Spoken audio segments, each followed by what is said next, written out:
Mesdames, Messieurs, c'est un plaisir de vous retrouver ce lundi 7 septembre 2020 sur les antennes de Reflet d'Afrique Télévision pour votre programme Le Point de l'économie. En actualité ce jour, la capitale nigérienne Niamey reçoit le 57e sommet de la communauté économique des États de l'Afrique de l'Ouest. Un sommet en présentiel après 5 mois de distanciation et de confinement dû à la Covid-19.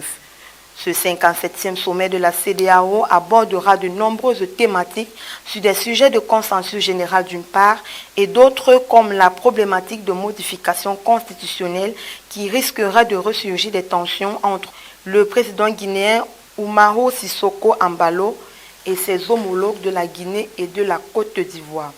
Au Sénégal, le pays signe 3 accords de coopération avec l'Allemagne.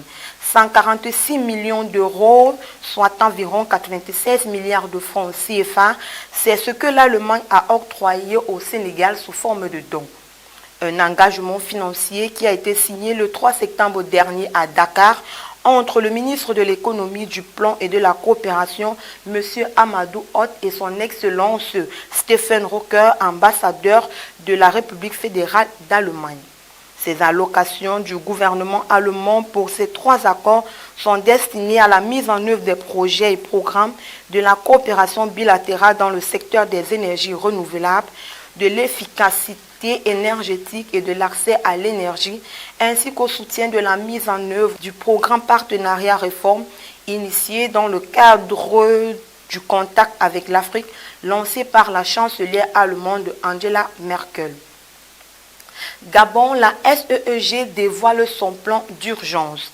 9,5 milliards de francs CFA, c'est la somme dont a besoin la Société d'énergie et d'eau du Gabon pour mettre en service toutes ses unités d'exploitation d'eau potable avant la fin 2020 et d'autre part assurer la réalisation de 6 autres projets dans le domaine de l'électricité avec la construction de 11 postes de transformation électrique.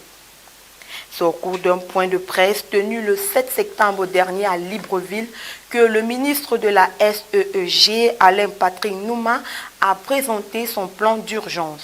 Destiné à améliorer la desserte en eau potable de plus de 50 000 foyers dans le pays, les projets issus de ce plan d'urgence en eau et en électricité devraient permettre d'accroître la capacité d'eau journalière de 44 000 mètres cubes. Et pour ce qui est de l'électricité, ce ne sont pas moins de 4 000 foyers pour 16 000 habitants qui seront impactés par ces travaux. Restons toujours dans le secteur de l'énergie pour parler cette fois-ci du Cameroun, dont la fraude freine le développement du secteur électrique. 60 milliards de francs CFA, c'est ce que perd le concessionnaire du service de distribution de l'électricité au Cameroun par an. Selon la note d'information trimestrielle que vient de publier Eneo, les pertes de trésorerie sur l'ensemble du système électrique représentent largement plus du budget d'investissement de la dite société pour l'année 2020. Cette perte est aussi l'équivalent d'au moins 2 centrales solaires de 25 MW ou du raccordement au réseau électrique de plusieurs centaines de localités ou encore de plus de 1 800 000 nouveaux compteurs prépayés. La fraude électrique provient de l'interne comme de l'externe. Pour permettre au secteur électrique dans son ensemble de retrouver son équilibre financier, Eneo préconise la lutte contre la fraude électrique soit un impératif.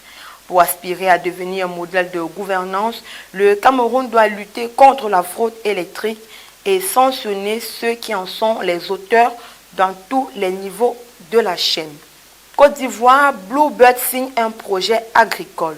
180 millions d'euros, c'est le montant du contrat signé entre Bluebird Finance and Projects et KfW IPEX Bank avec l'agence néerlandaise de crédit à l'exportation Atradus pour soutenir le secteur agricole ivoirien. 85% de la valeur de la transaction sont couverts par la couverture Atradus et 15% restants proviennent du marché commercial. Dans ce contrat, KfW IPEX Bank agit en tant qu'arrangeur principal et Bluebird en tant que conseiller financier.